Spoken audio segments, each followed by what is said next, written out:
Ensuite, nous allons parler des Israélites de l'Ancien Testament. Lorsqu'ils ont conclu une alliance avec Dieu, il y avait un signe de l'alliance. Ce signe de l'alliance s'appelait le signe de la circoncision. Tous les hommes nouveaux, le 3e jour après la naissance et le 8e jour devaient être circoncis. Tous les Israélites disaient que ceux qui sont circoncis sont appelés le peuple lu de Dieu. Alors aujourd'hui, frère Heber vient demander aux frères et sœurs, les anciens Israélites ont reçu la circoncision. Cela peut-il changer le fait qu'ils soient des descendants d'Adam et leur nature pécheresse? Cela ne peut pas être chang. Cela ne peut pas être chang. Alors, recevoir la circoncision, recevoir cette circoncision du Pérépus, peut-il faire de soi une personne sans péché? Non, absolument pas. Auparavant, frère Heber lisait l'agence.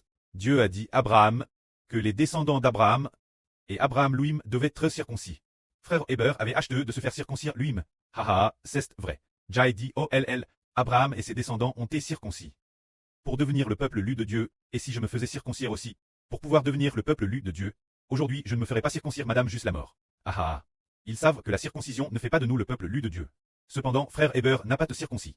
Mais avoir un tel cure prouve aussi qu'il y a de la foi. Si très circoncis pouvait enlever le péché, je me ferais certainement circoncire. Oh, mais j'ai découvert que la circoncision n'a pas enlevé le péchage. Donc la circoncision, n'est-ce qu'un signe? N'est-ce que le signe de l'Ancien Testament? Frères et sœurs, vous avez peut-être entendu dire qu'il semble que les Israélites d'aujourd'hui.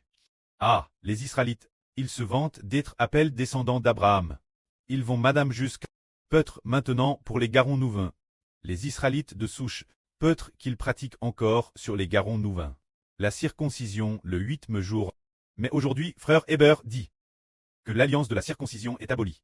Non, elle n'est pas abolie. La circoncision appartient à l'Ancien Testament. C'est une alliance que Dieu a conclue avec les gens de l'Ancien Testament comme Abraham. Elle n'a rien à voir avec nous les gens du Nouveau Testament. Au moment où le Seigneur Jésus-Christ a été crucifié sur la croix, il a digé l'alliance de la circoncision, et l'Ancien Testament les a abolis. Donc, nous n'avons plus besoin d'être circoncis. Très circoncis ne peut pas nous permettre de nous débarrasser du péchage, et ne peut pas non plus faire de nous des enfants de Dieu. Donc, cette alliance de la circoncision ne compte plus pour rien. Très circoncis ou ne pas l'être ne compte plus pour rien.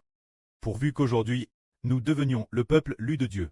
Cela ne dépend pas de la circoncision du Pérépus. Cela dépend seulement de la foi en Jésus. Cela dépend seulement de la foi en Jésus. Alors, avons-nous besoin de la circoncision du Prépuce, ou de la circoncision du cure par le Saint-Esprit? Recevoir la circoncision du Saint-Esprit dans le cure, dans l'Ancien Testament, ceux qui ont conclu l'alliance, tous ceux qui sont dans cette alliance, tous ceux qui sont dans l'Ancien Testament doivent être circoncis. Ceux qui sont circoncis deviennent le peuple lu de Dieu. Ceux qui ne sont pas circoncis ne sont pas le peuple lu de Dieu. Mais quand on en vient à la circoncision du Nouveau Testament, il ne s'agit plus de couper le Pérépus, il s'agit en fait de retrancher le pshach du cure. Alors, comment peut-on retrancher le pshach du cure? C'est en fait par la foi en Jésus-Christ, par le Saint-Esprit puissant du Seigneur Jésus-Christ. Lorsqu'il entre en nous, quand il entre dans notre cure, nos péchés nous quittent par la puissance du Saint-Esprit. C'est pourquoi la circoncision de la nouvelle alliance n'est plus celle du prépuce, mais celle du cure. Ainsi, si comme le disaient les gens de l'Ancien Testament, vous bande d'incirconcis, ils se glorifiaient de la circoncision. Aujourd'hui, nous ne considérons plus que leur circoncision soit quelque chose de grand. Mais cela réside dans le fait que Dieu nous choisit, pour que nous soyons en Jésus-Christ, recevions la circoncision du Saint-Esprit, pour la joie, pour la louange. Alors ne nous glorifierons pas de la circoncision des Juifs.